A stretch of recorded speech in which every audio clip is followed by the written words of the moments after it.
What's going on, guys? Welcome to another episode of Tasty Tuesday on Tasty Loot Gaming, the show where we talk about gaming news. My name's Seth. I'm Chevy. And quick reminders that we are getting to the end of the month, and we just did Game of the Month, but we're still in May, so make sure to play Risk of Rain 2. And when we go into the next month, we'll be playing Path of Exile. Also, make sure to get them while you can, Overcooked and What Remains of Edith Finch. Make sure to play those and come back later this week. We'll be doing Plus Club soon, and we'll let you know what we thought of those games. Let us know what you thought of those games, and get those games downloaded because we're almost out of time.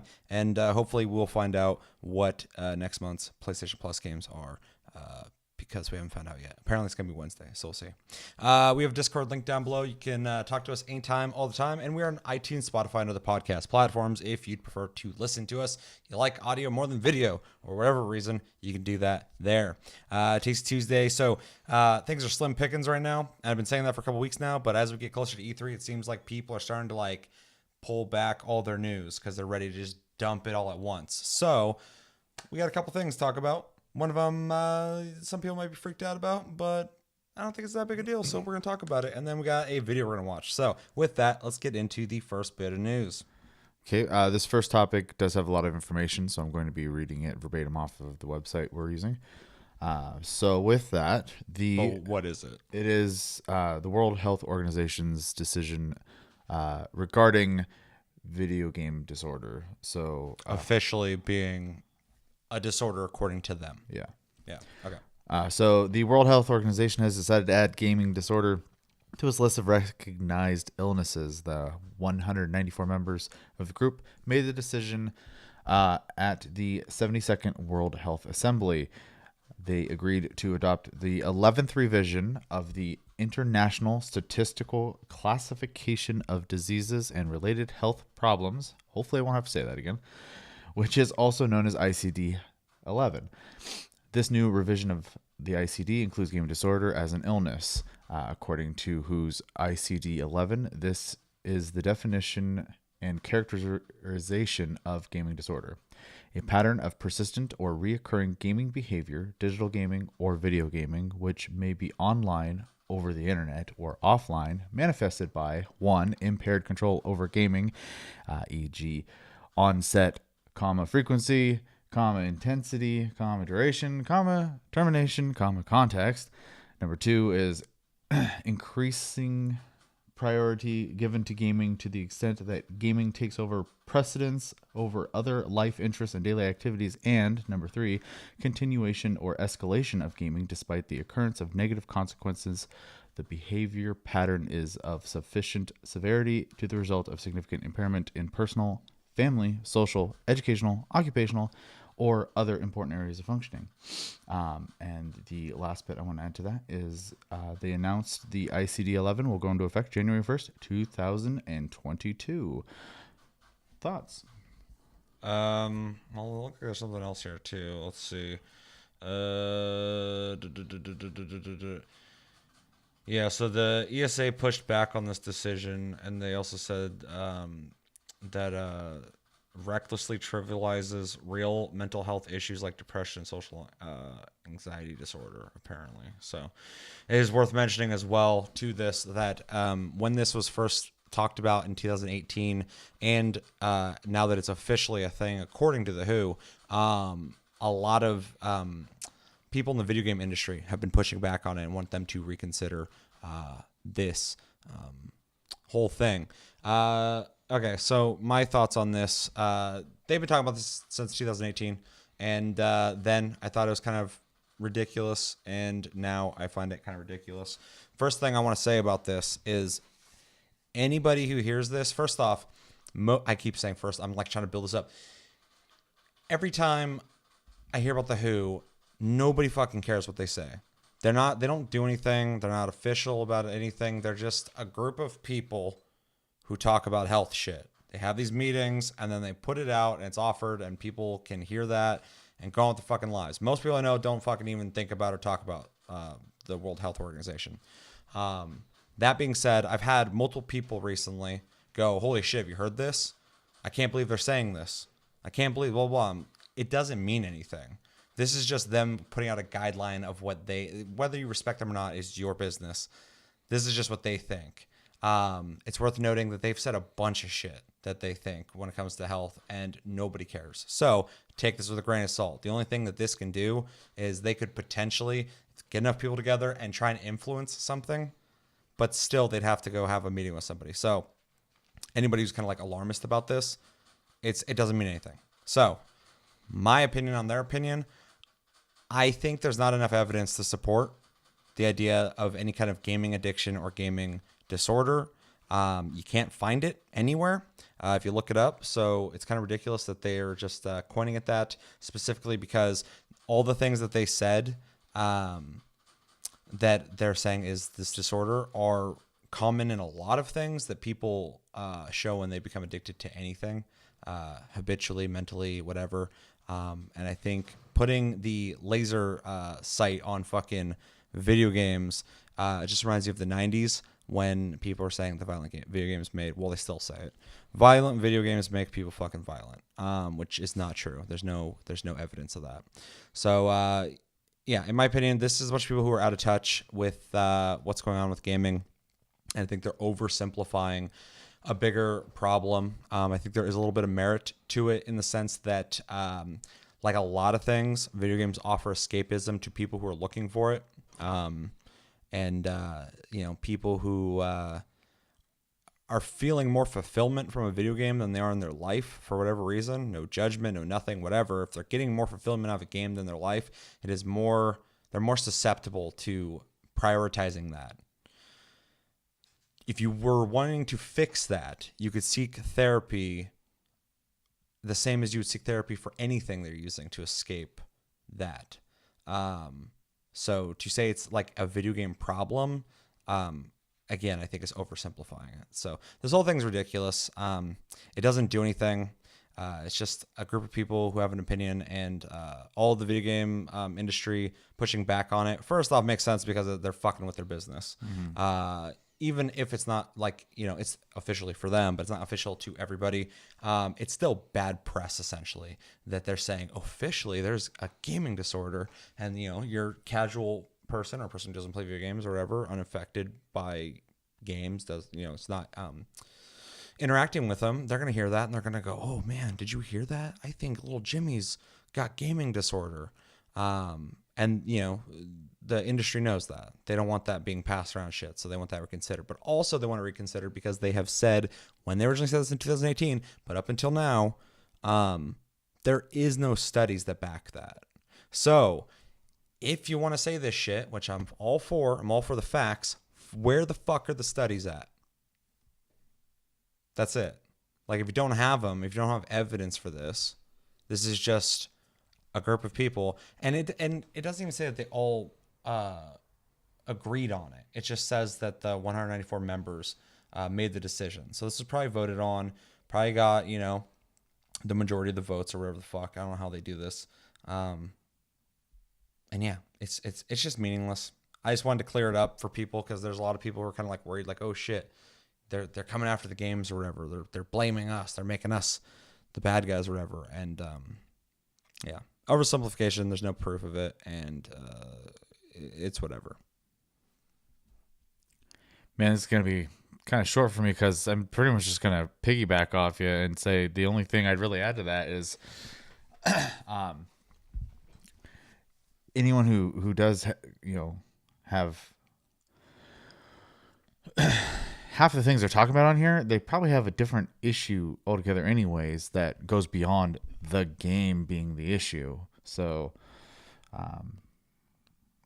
yeah, I don't even know where to go with this. It's just pretty much, like you said, there's no studies for it. If a person is overly doing any activity to the point of impairing their personal, family, social, occupational life, stuff like that, people do it with all sorts of things, movies, TV, books, whatever, drugs, alcohol, food. So it's definitely a behavioral thing, but it has nothing to do specifically with video games. So this is silly. And as a person who plays a lot of video games, you play a lot of video games. You put a lot of hours into Final Fantasy 14. I put a lot of hours into fucking wherever I can get my hands on. I think me and you are, because I do know people who absolutely prioritize games over pretty much like most important things in life. Yeah. I've known some pretty I don't know. It's hard. What's the way I want to put this? Dedicated. Yeah, overly dedicated people to video games, and that's overall. It seems a personality trait. If it wasn't that, it'd be something else. That's the person, and these are people I know really well. Me and you play a lot of games, but we also prioritize, work, bills, people in our lives. I mean, if I was playing a game and someone wanted to hang out or fucking go do something, I will do that before the game anytime. So there's nuance to this that is not necessarily being represented in it. I am glad they're using the word disorder outside of addiction, even though it's pretty much the same thing. But what is the video game disorder? What is wrong? That they are putting too much time into games and not looking into things in life, that it's becoming detrimental to what they're doing in life. Again, it's not the video game doing it. That's what they are using to distract themselves with. So again, I think we're putting too much emphasis on the game itself and not that people are looking for ways to escape their what they have to do in life or what they should be doing. Although I'm kind of a nihilist, and I think as long as you're not hurting anybody, do whatever the fuck you want. Yeah. If you want to live your life playing video games and never do anything, and that's living to you, it's your fucking life, dude. Do it. Like, have a blast. That's awesome. I don't really care what people do, but if it doesn't affect other people, you got kids or whatever, there's an issue. But again, it's so much deeper rooted than just video games are fun and they cause disorders. No, these people already do this or are looking to do this already. So it's there's way more to it. But anyway, my whole point that I was trying to say is we play a lot of games, but I don't think either of us would be. I mean, I don't believe in this anyway, but I don't think we would be those type of people. Yeah. And most people I know, I don't think are. But I have met some people who are like that, who they're talking about. That guy in, Korea that died from fucking playing. I should not laugh. That's not funny. Sat at in a net cafe too long, right? Yeah. It's just so ridiculous that he did that.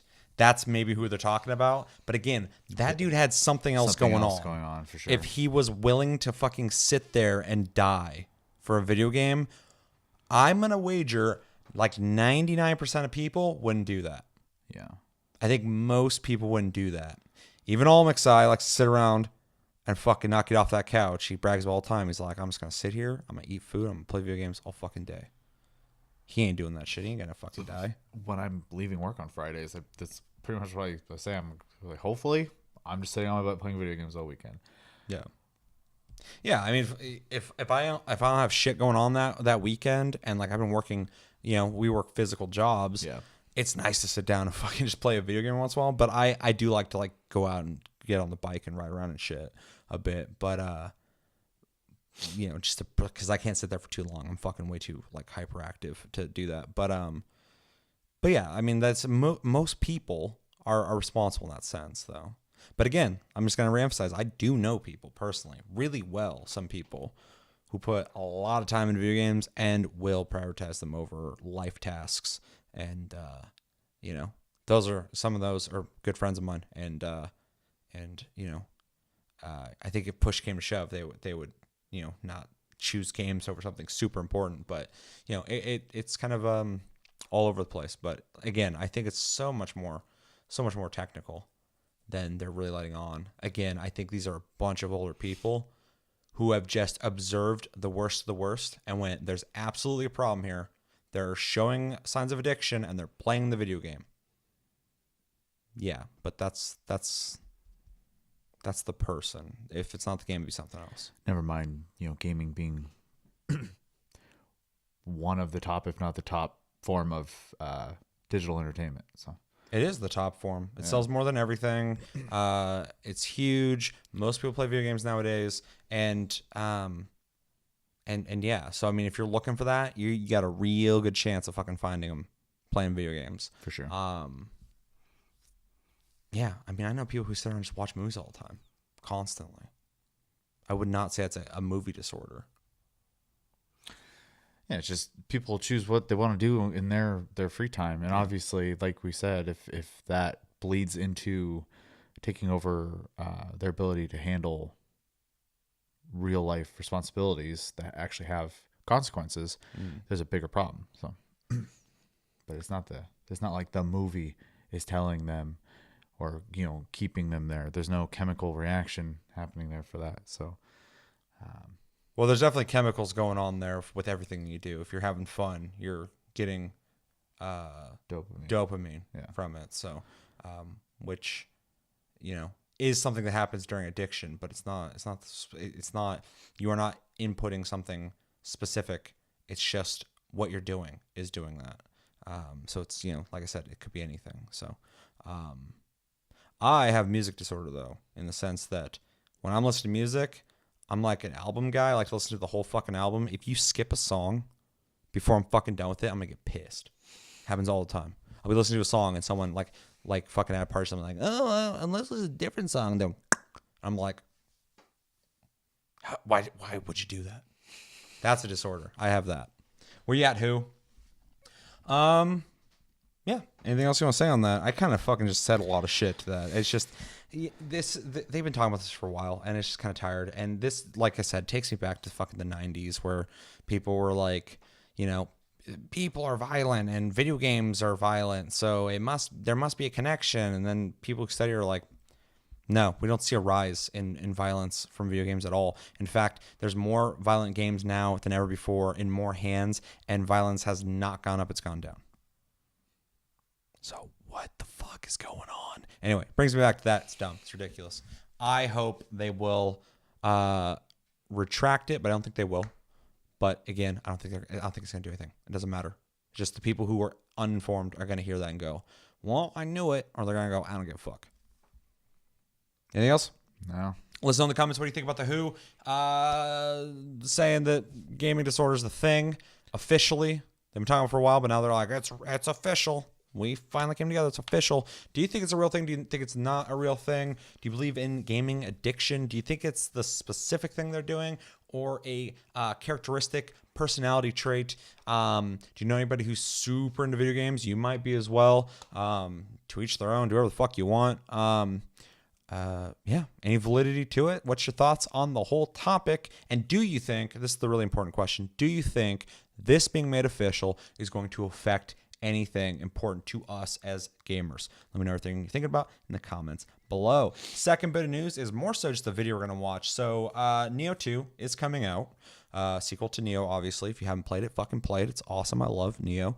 But yeah, recently they just did a closed alpha test for it that they released keys to specific people, but you could also get them on Twitter. And I keep finding a bunch of people who are like, oh, I finally found one on Twitter. I finally found one on Twitter. So apparently there's a lot of them because there's a lot of people on YouTube who are like, I got my hands on one. I'm like, when did this happen? I didn't see that at all. So anyway, I went through a couple videos trying to find somebody who had things to say about it because I'm curious about it. And I found somebody, their channel is PWAR Gaming, PWAR Gaming. You might know them, but I want to say their name because we're going to be watching their video. So go check them out if you find this video interesting. But in this video, he's going to be talking about, is Nioh 2 really just Nioh 1.5? Because apparently people are saying it's not that different from the original. And he's going to go over everything new in Nioh 2. Is there anything you want to say before we get into this? Did you play Nioh? You played the beta for a second. I own it. Oh. Yeah. You were trying to get me to get past the first level so that I could do the co-op, and I got halfway through it and shut it off. Oh, yeah. Nothing against the game. If you've been watching the channel, I don't play Soulsborne games usually, or at all. Any opinions on this? Not going to pick it up? Probably not. Yeah. So. Yeah, like I said, I love Nioh. I think it's one of the only Soulsborne games that really carved its own individuality out of it because it does still feel like a Team Ninja game, like Ninja Gaiden meets Dark Souls, and it feels like its own game, which is really kind of cool. So I've been waiting for Nioh 2. This one's supposed to have customization, your own character. You're going to make your own character, whatever, which is really cool because Team Ninja is really good about making character models. That's pretty much what they make their money off of nowadays. Yeah, can't wait to see this. And in fact, if it is just Nioh 1.5, I'm not really going to complain. but because I like Neo 1 so much. But I hope there's enough things that are different. Anything else you want to say? All right, let's get into it. 3, 2, 1, and go. What's up, guys? It's Project Neo 2 got an alpha demo just recently, and through blood, sweat, and tears, and Twitter, I got access to the alpha. The demo consists of 3 full-fledged missions with 2 new bosses to fight against, as well as a variety of new enemies. We all wondered how they will handle the sequel after it was revealed it was a thing at E3, and from the alpha demo, it's safe to say we know pretty much how the game will be. If you like the original Neo, you're gonna love Neo 2. If you didn't like the original Neo, well, you're not gonna like Neo 2. And that's because, to put it bluntly, it's the same game, just new content. But it plays exactly the same way. It's got the exact same core system. It does have some new stuff, and it refines some things as well as looking more cleaner and shiny. But overall, it's more of the same. Better lighting, way better lighting. So before we talk further on that, let's go over what is new. First off, you can now create your own character. The demo was limited to presets, but the full-fledged game will have plenty of options to make your own unique characters. Cool. Even a chest size character models look good. Imagine that. And visually, everyone looks great. Japanese with games the are usually pretty good about that. The spa, in particular, Specifically, is a good reason to make a girl character. Of course, this means we won't be playing as William since this game takes place before William got to Japan. However, it is confirmed that there will be transformation options like before, allowing you to equip the skins of in-game story characters like Neo 1 did. The UI got an overhaul, having a much more aesthetically pleasing UI with sharp and clean menus, and the overview map got a visual overhaul as well, having a sort of diorama look to it instead of the trashy static 2D map in Neo 1. Trashy? So that's a nice change. Why would you call it trashy? UI, the it's entire fine. skill tree The new got one's an better overhaul, looking for sure. But... Again, way cleaner and more modern looking, taking way better. Path of Exile skill tree style of sorts instead of simply a list of skills. Path of Exile, game of the month, next month. The gold nodes are your active skills, while the blue nodes are the passives. So you can more easily identify a potential skill way better too. And we still have the previous skill option. Their system before was really fucking dumb. Of the 4 I didn't like the way it weapons was set up. available in the alpha, we got a new weapon type entirely called dual hatchets. Think of a mixture of dual swords and tonfa style, but you can chuck your axes at enemies by charging up your strong attack, and you can even evade jump backwards after a combo. That's cool. Overall, this weapon was a lot of fun to play with since it offers both close and long range combat, and I can see it becoming a fan favorite.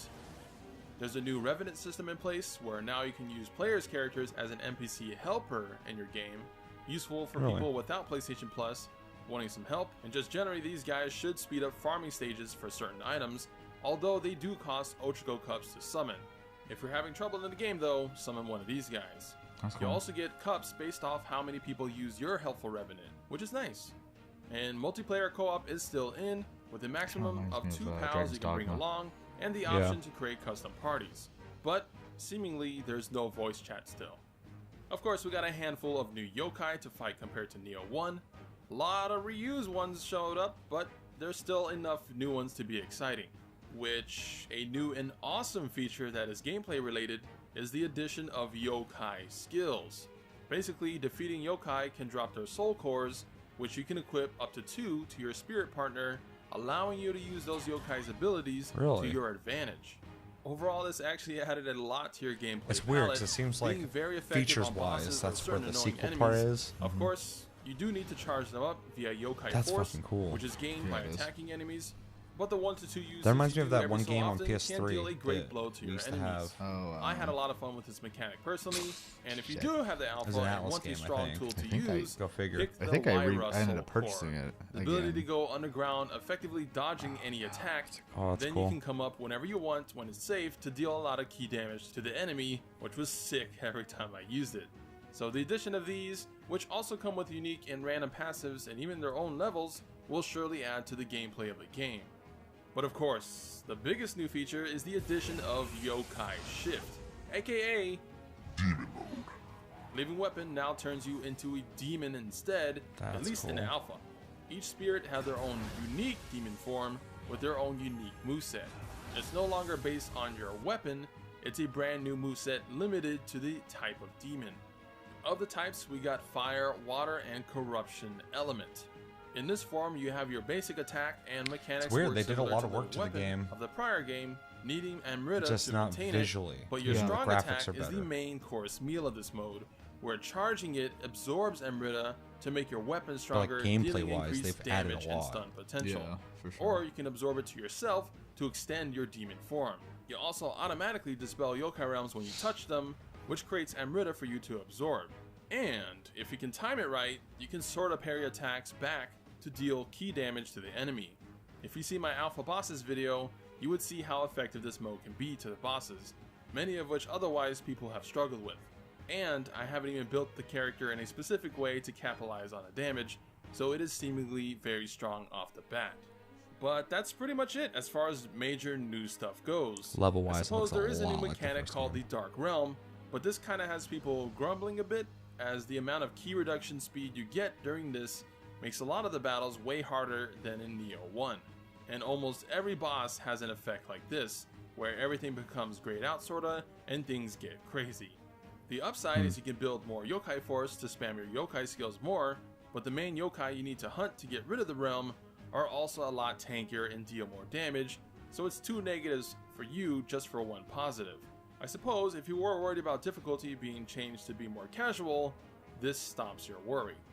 But yeah, as you can see, it's nothing truly departing from the original. Some new mechanics only extend your playstyle, but not drastically change it. You're still doing key pulses, stance changes, iframe dodges the exact same way. You're just now using yokai skills every now and again and activating demon mode, which in a way isn't much different from the living weapon system by too much. One of the main problems I've found because Seems like of an this evolution is of it. of the three old weapons featured, Odachi, Sword, and Spear, they all pretty much had one-to-one the exact same skills as Neo 1. Hardly anything drastically new, maybe 1 to 2 new active skills and maybe a bit more passives, but otherwise exactly the same. Likewise not for good to hear. ninjutsu and omnio skills, there's a few more, but mostly a rehash of the first game ones. So this is a concern, I would say, as the game already is very much like the original. To not have new flashy skills to play with would be a major bummer.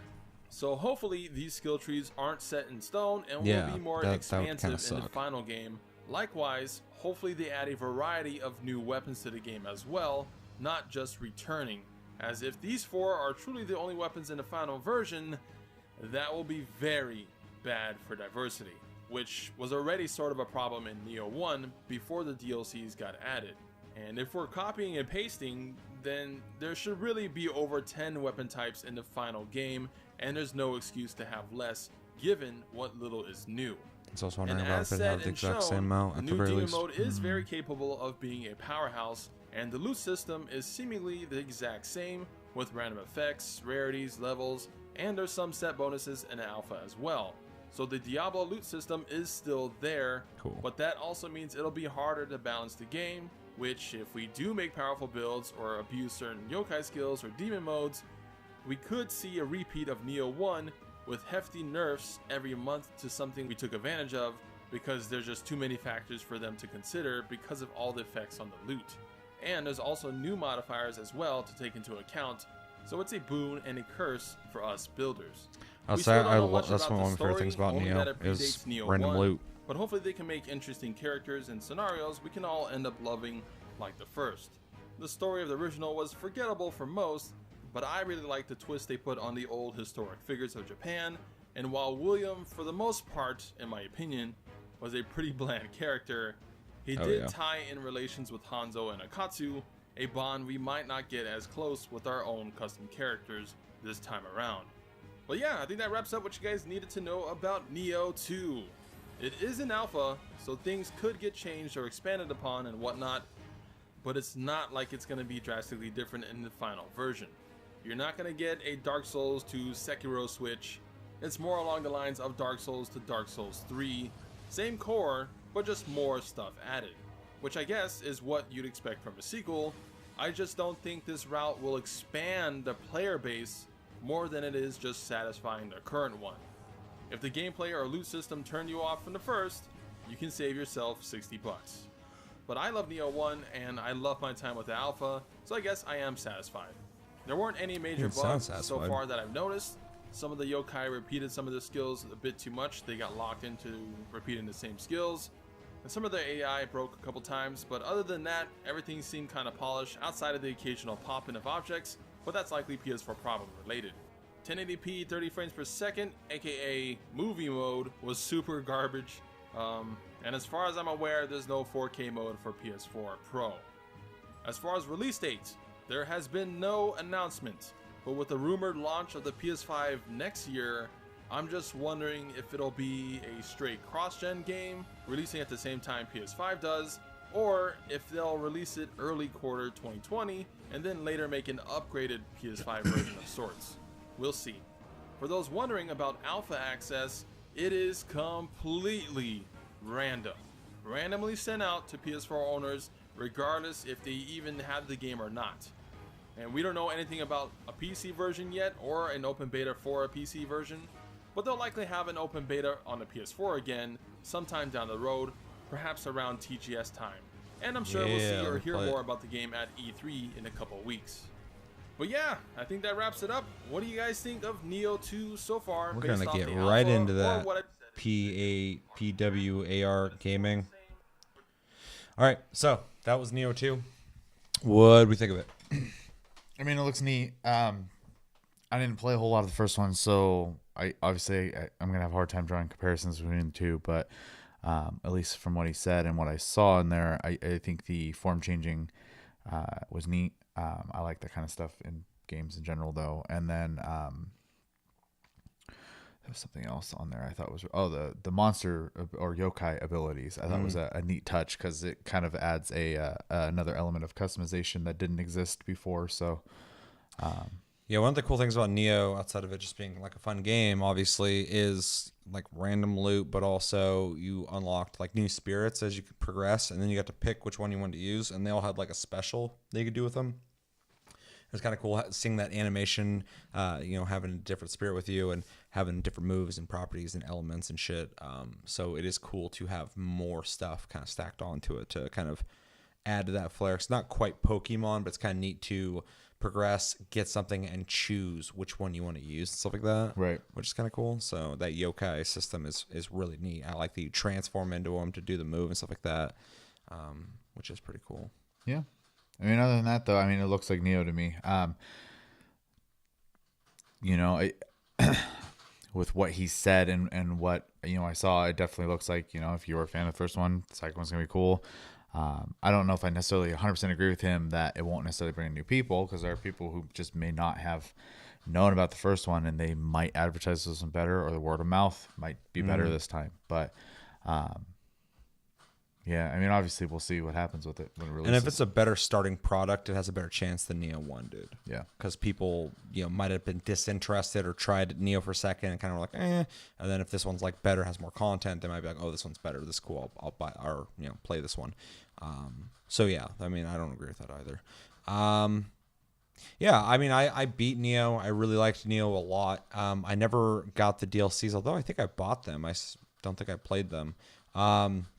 They added weapons or whatever. That's one thing I'm kind of hoping is that all the weapons that were in Neo are in Neo 2. It'd be a big fucking step backwards if they did not have those weapons. I'm stoked to see the new axes. I hope there's more new weapons. Just one new weapon doesn't seem like enough. I am kind of bummed that the skills seemingly are like the same as the first one. Hopefully there is more to it. Hopefully it's like capped, so we don't know what is available yet. There's a lot of betas that don't let you customize your character yet, like in this. A lot of games do that. Yeah. So you get to customize it once you get to play it. But I'm hoping they're doing the same thing with the skills. They don't want to reveal it all yet. That'd be kind of cool. If not, that is kind of shitty. Level design looks similar to Neo. That doesn't matter to me that much. I thought the levels were actually pretty diverse and interesting in the first Neo. That they look the same is whatever. Graphics look better. Combat looks about the same, but cool. All the new features they added are really cool. And I think specifically all the UI changes is really neat to see. It seems that they got feedback and they listened, because otherwise why would you make that many changes to your UI? It was kind of I didn't really dig it. I didn't like the UI in the first game, and going through and buying my skills, stuff like that. This one is a lot more straightforward, having a skill tree that, you know, looks kind of like Path of Exile, looks fucking awesome. So overall, you know, this looks like it could potentially be better than Neo 1. And that's good, because that's what I want. I want a better Neo, because I loved Neo. So I'm ready to play it. And I feel like this is going to come out this year. That looks pretty fucking done to me. Does. The only reason I would say not is just because, you know, they did say alpha the whole time, which means they're still at least not in the visual department, but in the, you know, the number and balance department. They're still working on it, obviously. So we'll see. Yeah. I mean, who knows? Those words have so much less meaning than they used to, though. They do, but Just like beta just means demo nowadays. for sure. Well, and this is technically kind of that as well. Beta, yeah. The only thing maybe is maybe they are going to slowly release more and more of those weapons, and this was just a chance for them to kind of start the same way they started the last game. Yeah. Get that foundation going before they add on to it some more. I don't know. I'm just spitballing really in that regard. But yeah, visually it does look really done. And even he said, while playing it, there was virtually no issues, except for like he had some pop-in stuff happen like once or twice or something like that. Yeah. So Which happens. Yeah. Overall, though, really cool. Really excited to play this. I mean, I didn't even need to watch this video. I would have picked it up anyway, and I'm still going to pick it up. If anything, I thought this guy, if I'm going to critique this random YouTuber that we watched, I think he did a pretty good job on stating pros and cons and not being overly like, oh, this game's fucking amazing. Oh, this game fucking sucks. So, you know, that was cool to be able to watch that and get a fair opinion and info. So yeah, I wasn't annoyed at any point in time. So. yeah, which is nice. Yeah.